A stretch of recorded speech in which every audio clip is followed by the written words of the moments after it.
Hi GenderqueerChat, it's Callie here. So this week's topic is stereotypes. What particular gender stereotypes irritate you? And obviously that's potentially a very long list, but I want to just talk today about one particular stereotype, which is the conflation of sexuality and gender, which I think is something which is so pervasive and which we see all the time. So I just want to talk a little bit about this. And what I mean by that is the assumption that, so it starts off like at the most basic level, it's just kind of heteronormativity, that if you are male-bodied then you will fancy people who are female-bodied and vice versa. But also the notion that if you are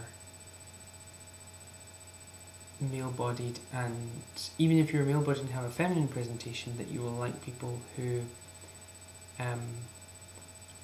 are male-bodied and have a masculine presentation, and that if you're female-bodied and have a masculine presentation, then you will like people who are female-bodied and have a feminine presentation. And as we know, gender is a spectrum and not like a binary state. No part of it is a binary state. And so there are attractions that can happen at any point on this spectrum, and there's all this kind of infinite variation, which for some reason people seem determined to deny themselves. And we make all these assumptions about, oh, so-and-so is gay and presents this way, or so-and-so is straight and presents this way, therefore they must like such and such. And some examples are in Leslie Feinberg's book Stone Butch Blues. The main character, who is like really kind of goes on this whole kind of the main character Jess, who goes on this whole kind of gender bendy odyssey, has this whole bit and can't accept that two butch women would desire each other and find each other attractive. And even the people who are right in the kind of heart of all this still make these kind of assumptions. And I'm sure I probably make these kind of, I can't think of any particular examples where I've assumed that, but I'm sure I have like kind of assumed these kind of things. And no matter how progressive we think we are, we still always have these kind of prejudices that need to be kind of examined and stripped away. And this is a stereotype which, you know, which I find myself seeing all the time, and it ties in with stuff like with like femme lesbian invisibility, which is, you know, a thing that people struggle with, because if you're female-bodied and you present in a feminine way and you like women, then, you know, you're kind of invisible.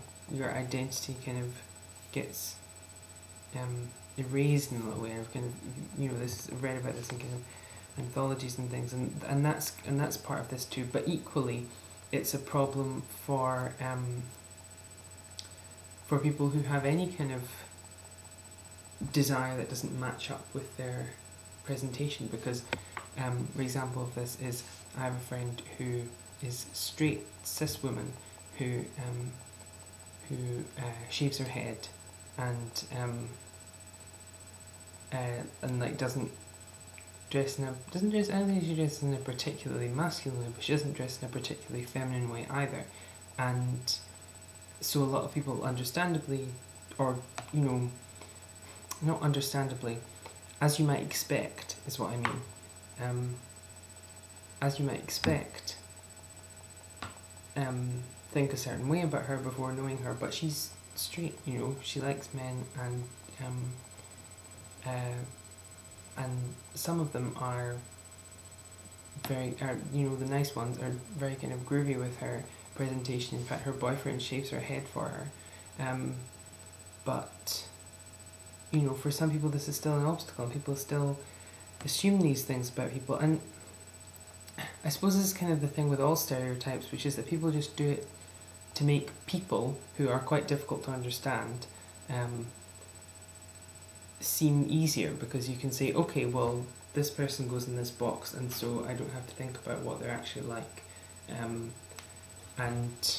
But you know, it's a bad shortcut, and it's lazy thinking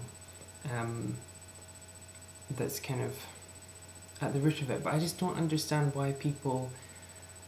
But there's so much kind of wonderful infinite variation in all these things, and I just don't understand why people deny themselves that. I was gonna like make a top 10 list of annoying gender things, but I realised that A, that would make this video go on too long, and B, they would all basically boil down to this one that I've been talking about today, which is that people assume things about people's desire, but also about their behaviour and just general things from their gender presentation.